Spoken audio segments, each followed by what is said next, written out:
Hai, balik lagi sama gue Andri dari Good Stuff ID, channel yang ngebahas seputar tech and gadget setiap minggunya. Ngomongin soal PS5, jujur buat gue yang tumbuh besar dengan game-game konsol, khususnya produksi Sony ini hal yang menarik banget buat gue bahas. Apalagi Sony baru banget bocorin soal desain dari PS5 di event The Future of Gaming pas kemarin tanggal 12 Juni.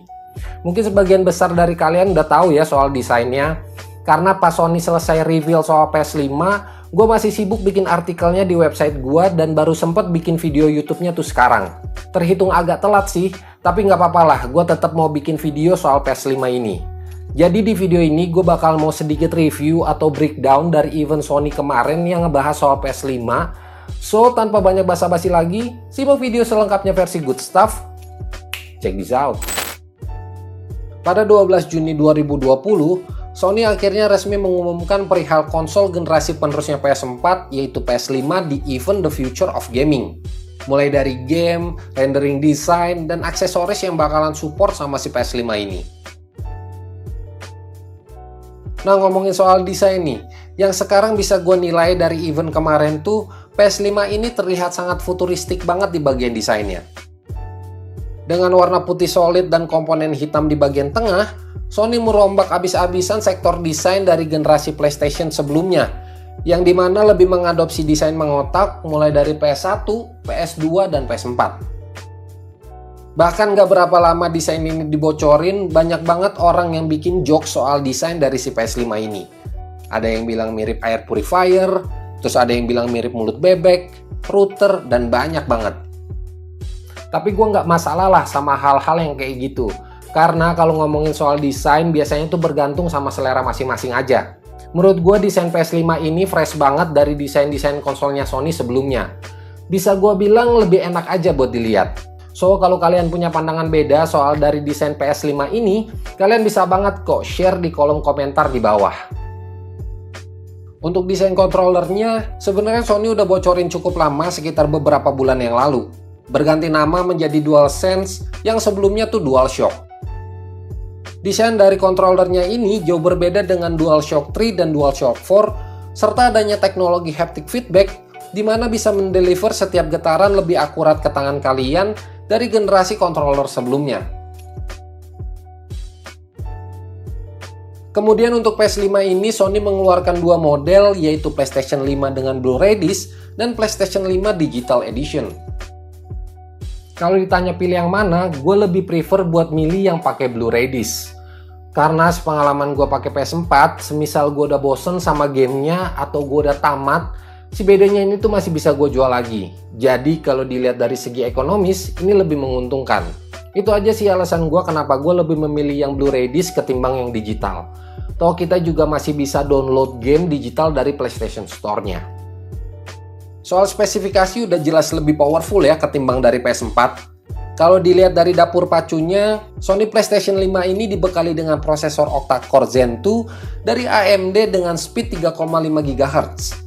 RAM-nya 16 GB, serta penyimpanan solid state drive atau SSD yang lebih kenceng ketimbang hard disk di PS4. Bahkan Sony mengklaim dengan penggunaan SSD ini, waktu loading game di PS5 bisa lebih cepat yang makan waktu cuma sekitar 2,7 detik aja. Kemudian dari segi grafis, PS5 bakalan hadir di resolusi 8K dan 4K dengan refresh rate di 120Hz. Jadi buat kalian yang mau dapetin pengalaman maksimal dari grafis si PS5 ini, siap-siap buat ngerogoh kocek lebih dalam untuk beli TV 8K atau monitor gaming yang kompatibel dengan si PS5. Kalau ngomongin soal harga, secara resmi pihak Sony belum mengumumkan perihal harga dari PS5 ini.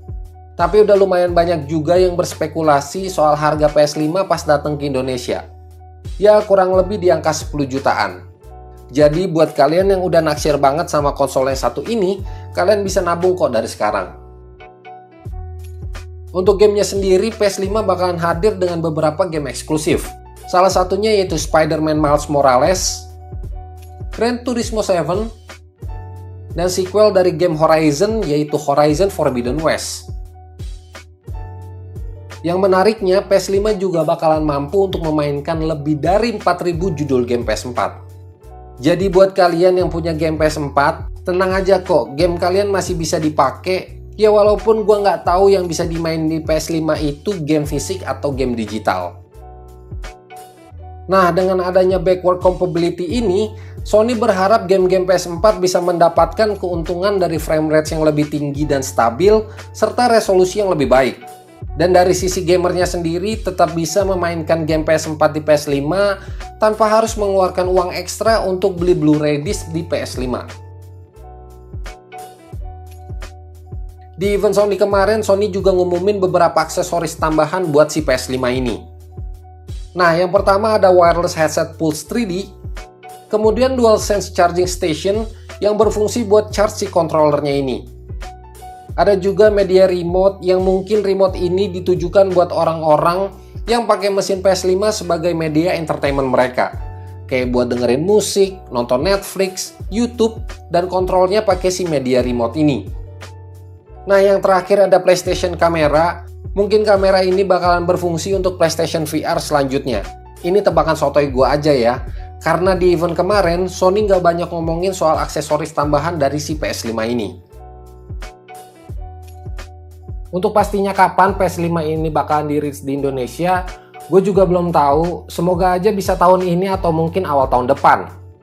Karena hint yang Sony kasih untuk perilisan konsol ini cuman holiday 2020, yang kemungkinan besar merujuk di bulan November atau Desember di tahun ini. Yang pasti kita tunggu aja dan semoga gue juga bisa langsung review buat nyobain teknologi-teknologi terbaru dari si PlayStation 5 ini. Ya segitu aja info singkat soal PS5 dari Good Stuff.